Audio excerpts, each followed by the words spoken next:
Hello everyone, and welcome to today's deep dive investigation into a story that has rocked the world of Christian media. Today, we're exploring the complex controversies surrounding Joni Lamb and the Daystar Television Network, a network long revered as a pillar of Christian broadcasting. We're going to peel back the layers of a narrative that includes allegations of fraudulent bestseller practices, secretive cover-ups, and personal scandals that have been kept under wraps for far too long. For decades, Daystar has maintained an image of unwavering faith and trust, with Joni Lamb emerging as a charismatic leader and face of the ministry.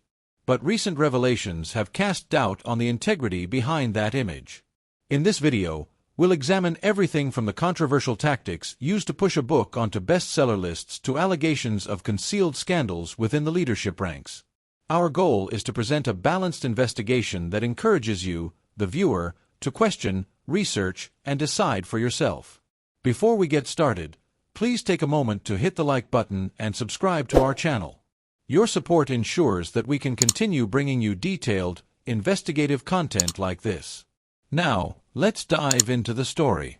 To fully understand the current controversies, we must first step back and examine the origins of Daystar Television Network and the rise of its co-founder, Joni Lamb. Alongside her husband Marcus Lamb, Joni helped to build Daystar into one of the largest Christian networks in the United States and globally. With programming that includes inspirational sermons, worship services, and faith-based talk shows, Daystar's mission has been to provide spiritual guidance and hope to millions. Over the years, Joni Lamb became synonymous with the network's identity, a leader whose warmth, conviction, and media presence captivated a devoted audience. Yet beneath the surface of a well-oiled media machine lay practices and decisions that, as insiders now claim, may have prioritized image over genuine spiritual outreach. Critics argue that the carefully curated public persona of Joni Lamb was, in some respects, manufactured through calculated marketing maneuvers designed to build trust and authority within the Christian community. One of the most explosive allegations to emerge is centered on Joni Lamb's first book. According to insider reports, the book's entry into the marketplace was accompanied by a series of controversial decisions that suggest its bestseller status was not entirely earned through organic public support. The story begins with the book's release, intended as both a reflection of Joni Lamb's personal journey and as a tool to solidify her presence in the competitive world of Christian literature. At the time, the publishing industry was, and remains, a realm where image and brand recognition are paramount. For a first-time author in the non-fiction space, where credibility is essential, publishers sometimes adopt unconventional strategies to help new names break through. In this case, insiders allege that Daystar resorted to bulk purchasing its own book to manipulate the numbers and secure a coveted spot on bestseller lists. A key witness in this unfolding drama is a graphic designer who was tasked with creating the cover for Joni Lamb's book. Early in her career, she was given what she saw as a promising opportunity: designing a cover that would define a new brand. Initially, she presented a design that was typographically driven, emphasizing artistic fonts and lettering, a style true to her design sensibilities. However, her design was rejected by the publisher. The reasoning, as explained to her, was that the cover needed to prominently feature Joni Lamb's face, even though, outside of the four walls of Daystar, few people recognized her. The publisher's logic was that a recognizable image was crucial to establishing Joni's brand in the non-fiction market. While this approach may have been effective in creating an immediate sense of identity, it later became emblematic of a deeper issue: the manipulation of public perception. The graphic designer soon discovered that the publisher's insistence on featuring Joni's face was part of a broader strategy, not only to build a brand but also to create the appearance of success, even if that success was artificially bolstered by internal actions. In an eye-opening incident in the mailroom, the designer learned from a colleague that the overwhelming number of copies of the books stored and shipped were not the result of organic sales. Instead, these books were purchased in bulk by the network itself, with the intent of inflating the sales figures. This revelation exposed a practice that many in the publishing industry would label unethical and deceptive. By buying bestseller status, the network risked damaging its reputation and, more importantly, undermining the integrity of a ministry that claims to stand for truth and transparency. To appreciate the full weight of these allegations, it is essential to understand the contrasting approaches within the publishing world. In the realm of fiction, An unknown author can sometimes achieve overnight success if their work resonates with readers. In nonfiction, however, especially when it comes to subjects like self-help, spiritual guidance, or inspirational literature, credibility is the key currency. Publishers are typically cautious, often requiring an established following before taking a chance on a new author. In Joni Lamb's case, the decision to use her image as the cornerstone of the book cover was not just a stylistic choice but a calculated marketing move. The goal was to create an aura of recognition and reliability, even if the underlying numbers did not reflect genuine market demand. This strategy was meant to level the playing field, allowing a relatively unknown figure to appear as if she had an already established and loyal audience. Yet when the bulk purchase scheme came to light, it raised significant questions about what it truly means to be a best-selling author. If the success of a book is based on contrived figures rather than authentic readership, then the credibility of the message, and the messenger, comes under intense scrutiny. For many in the Christian community, the sanctity of faith is intertwined with trust. The notion that a religious institution would engage in practices that artificially manufacture success runs counter to the very values it professes. One of the most compelling aspects of this controversy comes directly from the graphic designer who worked on the book cover. Her story provides a rare, insider perspective on the decision-making process that ultimately led to the controversial tactics employed. She recalls the initial excitement of being given a major project early in her career, only to be later disillusioned by the demands placed on her by higher-ups. Her original design, a sophisticated play on typography, was rejected in favor of one that featured Joni Lamb's face in a large, dominant format. When she questioned this approach, she was told bluntly that nobody outside of the network recognized Joni Lamb, and that the cover needed to establish her identity as a trusted figure. The directive was clear: create an image that conveyed authority and familiarity, even if it meant prioritizing a manufactured identity over organic growth. The designer's recollection of the mailroom incident further cemented her doubts about the integrity of the project. One day, a colleague confided in her that the flood of copies stored in the mailroom was inexplicable by regular consumer demand. Instead, it appeared that Daystar had placed large orders to ensure that the book sales numbers would look impressive on bestseller lists. This practice, though not entirely unheard of in the world of publishing, is widely regarded as unethical, and it is particularly egregious when it involves a figure who is supposed to be a beacon of faith and honesty. For those who understand the inner workings of publishing, the implications are clear. Bulk purchasing to fabricate bestseller status not only misleads the public but also damages the reputation of everyone involved, from the author to the publisher to the network itself. It raises the uncomfortable question: if the success of a book is based on artificially inflated numbers, what does that say about the integrity of its message? The revelations surrounding these practices have sparked a wave of reactions from both within and outside the Daystar community. Longtime viewers and supporters of the network have expressed shock and disappointment upon learning that the image of success they had come to trust might be built on questionable foundations. For many, this controversy is not just about a manipulated bestseller list. It is a betrayal of the core values of honesty and integrity that the network claims to uphold. Former employees and insiders, including the graphic designer whose account we've shared, have voiced their concerns about a broader culture within the organization. Some insiders suggest that the decision to manipulate sales figures was not an isolated incident but part of a pattern of behavior, a willingness to compromise ethical standards in pursuit of a polished public image.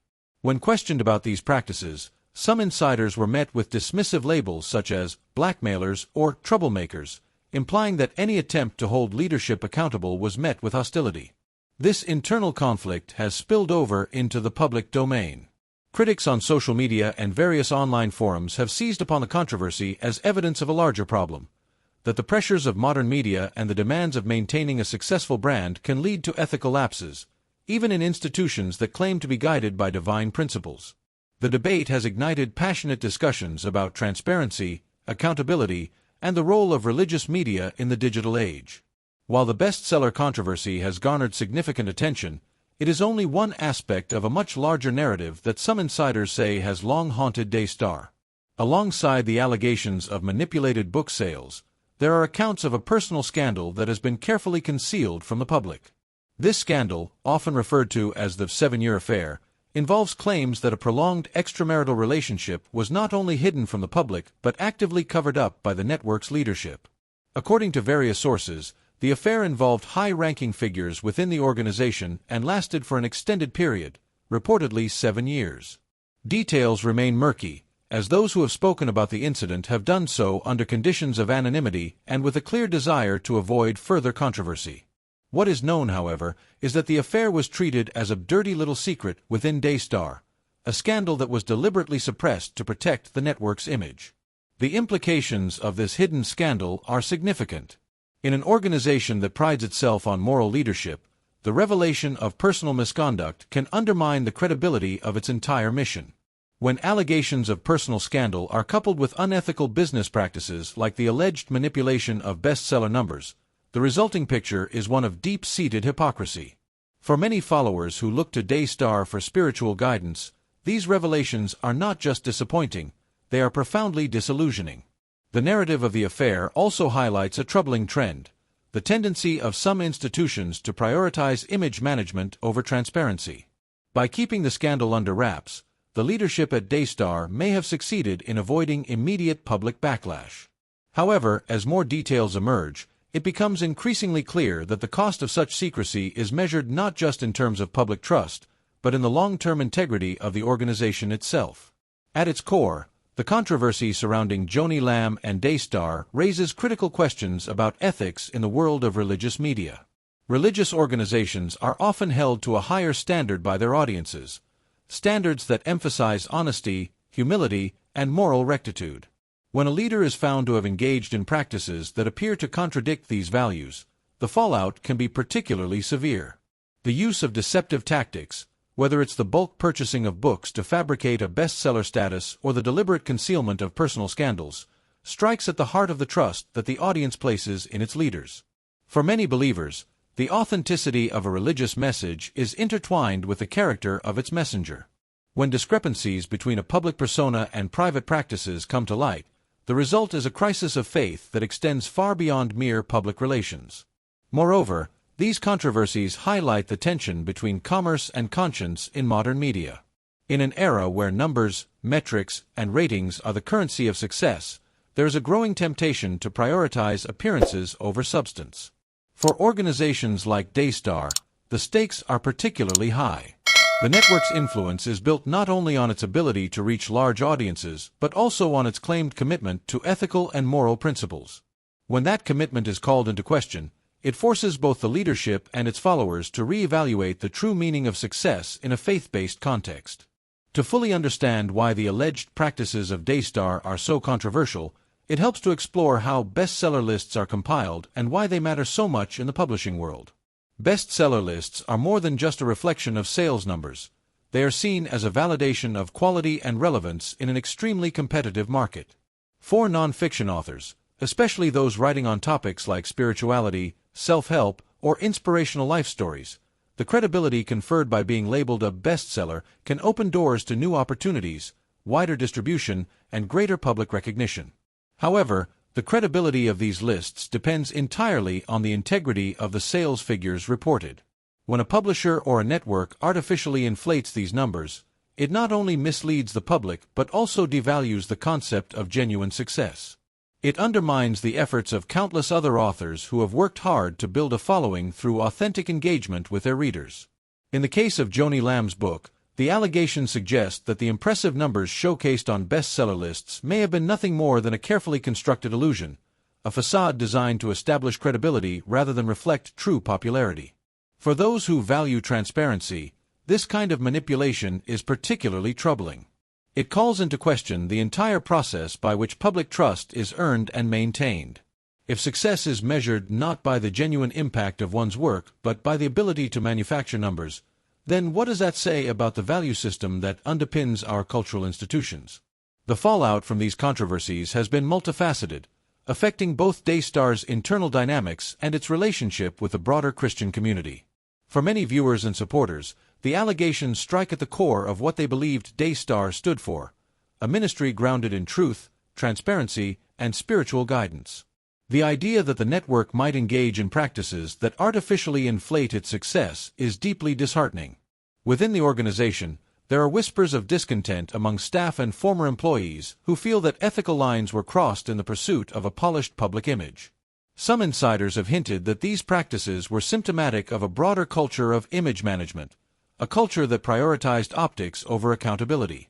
When individuals who once believed in the mission of Daystar are confronted with evidence that their trusted leaders may have engaged in deceptive practices, the resulting disillusionment can be profound. Outside of Daystar, the controversy has sparked a wider conversation about the role of ethics in religious media. Social media platforms, online forums, and comment sections are abuzz with debates about the responsibilities of leaders who hold significant sway over public opinion. Critics argue that the integrity of religious messaging is at risk when leaders engage in practices that compromise the truth. For many, the controversy is a call to demand higher standards of accountability, not just from Daystar, but from all institutions that claim to represent moral authority. In the midst of these controversies, one thing becomes clear: transparency and accountability are essential for maintaining trust.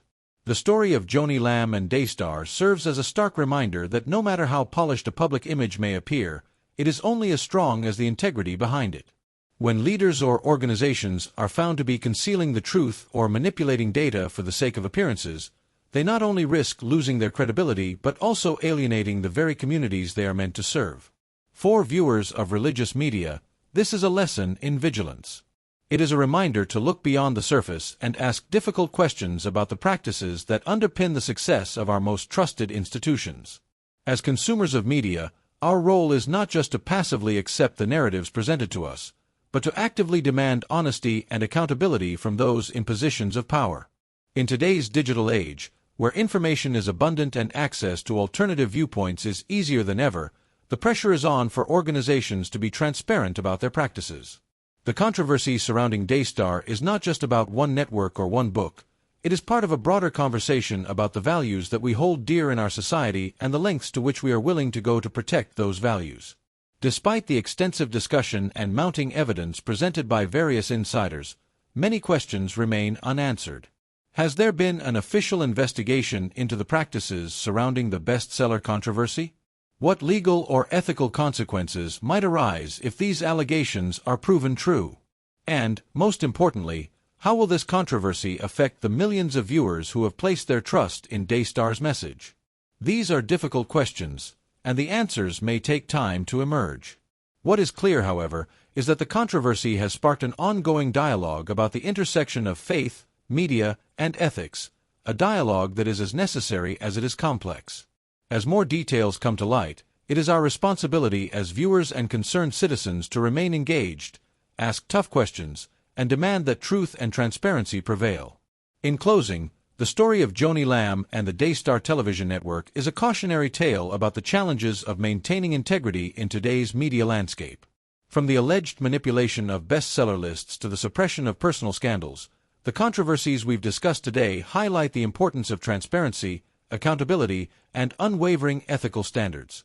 For many, the issues raised here serve as a wake-up call, a reminder that true success is built on honesty, not on fabricated images or manipulated numbers. As we wrap up this investigation, I encourage you all to take these lessons to heart. In an era where every claim can be scrutinized and every action questioned, the responsibility falls on each of us to demand higher standards from the institutions we support. Whether you are a dedicated follower of Daystar or simply someone who cares about integrity in media, remember that your voice matters. Continue to question, investigate, and hold your leaders accountable. Before we sign off, please remember, if you found this investigation informative, don't forget to like this video and subscribe to our channel. Your engagement helps us continue to bring you the in-depth, honest content that you deserve. Thank you for joining me on this journey into the heart of a controversy that challenges us to rethink what we believe about success, trust, and transparency. Let's keep the conversation going. Share your thoughts in the comments below, and let's work together to ensure that our voices are heard in the pursuit of truth. Once again, hit that like button, subscribe if you haven't already, and click the notification bell to stay updated on our future investigations. Until next time, stay informed, stay vigilant, and most importantly, stay true.